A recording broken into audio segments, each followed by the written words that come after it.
you said you were focused for quite a few years on wowing clients, on providing just stellar customer service.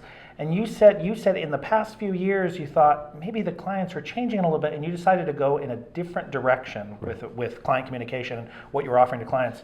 What was that big change that you made? Sure. And for years I've preached, even here at CVC, I've given all these examples of how we do these wow things, from beverages in the lobby. And don't get me wrong, we still do it. We still have that magical chocolate chip cookie.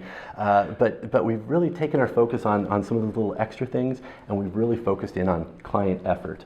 In other words, how much effort are they having to put forth for all the different services and the products that we sell or provide for their pets. I'll give you an example. I mean, let's say you're on a non-steroidal anti-inflammatory and you're needing a refill. And so, traditionally you'd call that in, and then you're kind of waiting for a doctor to authorize it, and the client's waiting for it to be filled and waiting to see if they need blood work. I mean, there's 3 or 4 or 5 steps that need to happen. Imagine, so they're going to have, quite a bit of effort, and then if we don't get back to them, they're having to make another phone call to see if that's ready, and then they're having to drive in. So, just in that one small scenario, they're having to do 4 or 5 different things and kind of waiting to hear from us.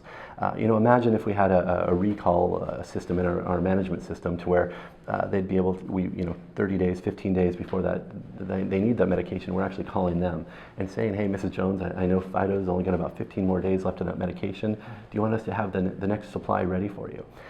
And then giving them a text or giving them an email and saying, we filled it, whenever you're ready to pick it up, it's sitting here. So you can kind of see just in that small example the difference of effort that they're having to do.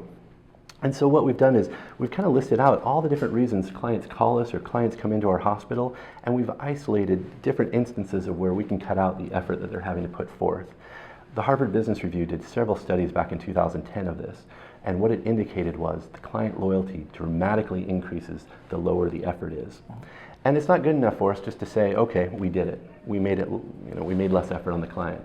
We're actually surveying these clients on a daily basis, and we're asking what we call a client effort score, a CES, and we're asking for, on a scale of 1 to 5, how much effort did it take for you to deal with us today?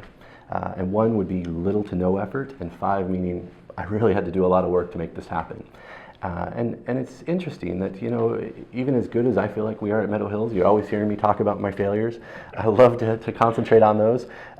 We're finding that, 15 to 20% of us are getting rated a 3 to 5, which means the client's having to do more effort than they need to be. So we're immediately, within 24 to 48 hours, we're on the phone with them, and we're finding out, what is it we did? What is it we didn't do, actually?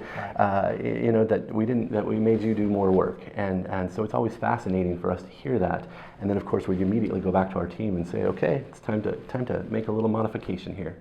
So what we found over the last 18 months, since we've really been focusing in on this, we've seen the satisfaction of our clients and that loyalty starting to already build.